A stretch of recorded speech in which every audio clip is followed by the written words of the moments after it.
c'est explosif, puisque ce rapport démontre que quand on pratique du fichage ethno-racial, on pratique aussi généralement de la discrimination. Pour les Réunionnais, par exemple, quand on est noir, on devient Réunionnais. Et quand on est blanc, on devient Français. On est Réunionnais blanc et on est catégorisé, on est classé sous la rubrique Français. Quand on est noir, on devient d'un seul coup Réunionnais. Il faut qu'on m'explique aujourd'hui qu'est-ce que c'est que ce pays, qu'est-ce que c'est que ces pratiques où on va considérer qu'il y a des Français entièrement à part et puis il y a des Français à part entière, les Blancs. Ça n'est pas acceptable. Il faut que les procureurs de la République soient conscients des enjeux, que les procureurs de la République, quand on lui demande de saisir un fichier, bien qu'ils saisissent le fichier et qu'ils leur donnent aux services, aux policiers notamment, qu'ils donnent des instructions très claires aux policiers pour que la saisie soit accompagnée d'analyse de ce fichier. Lorsque SOS Racisme demande, par exemple, des instructions complémentaires, il n'est pas acceptable que ces instructions soient d'un revers de main balayées.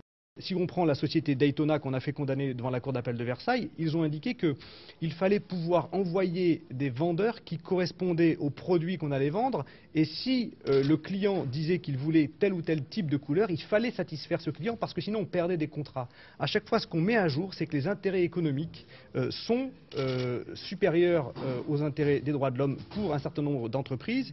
Nous avions obtenu que 5 000 € d'amende ferme et 15 000 avec sursis pour une entreprise qui avait fiché 5 000 salariés et qui appartient au numéro 1 mondial de la communication, donc qui fait des milliards d'euros de bénéfices. Quand les Américains ont vu que leur filiale en France, pour discrimination raciale et fichage ethnique, n'avait été condamnée qu'à 5 000 € d'amende, ils ont rigolé. Ils ont rigolé. Il faut véritablement frapper au portefeuille de ces entreprises que les condamnations soient à la hauteur de ce qui est prévu dans le Code pénal. Or, il est prévu dans le Code pénal pour une entreprise 1 500 000 € d'amende. Le pire des décisions, c'est dans l'affaire Air France, où il y a une typologie raciale des hôtesses de l'air qui est organisée, où Air France dit « mais moi j'ai l'accord de la CNIL ».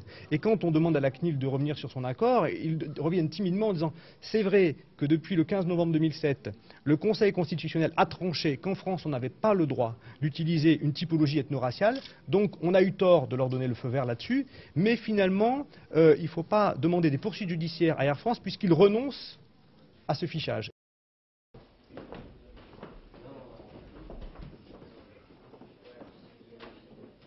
Si bien dirigé par Samuel Thomas, nous ne pouvons pas laisser une association. Il ne faut pas qu'une association soit seule. Il faut que l'État accompagne cet effort. Il faut que les procureurs clôturés par le Conseil constitutionnel, mais apparemment, ça n'est pas dans toutes les têtes. Je ferai la même chose avec le cabinet de Brice Hortefeux. Aujourd'hui, le président de la République comme un moment de la police, de la CNIL, de la justice, face aux plaintes d'SOS Racisme, Code pénal, d'avoir le soutien du délégué interministériel à l'outre-mer. L'audition de M. Guy Giraud, le président de l'OPAC, de M. Gagnère, directeur général, de Mme extrêmement préoccupante, puisque cette infraction, c'est une infraction qui est prévue par la loi informatique et liberté.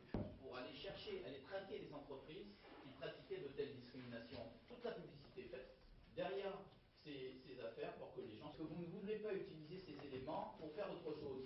Travail pour les prochains mois à venir. Je m'assurerai personnellement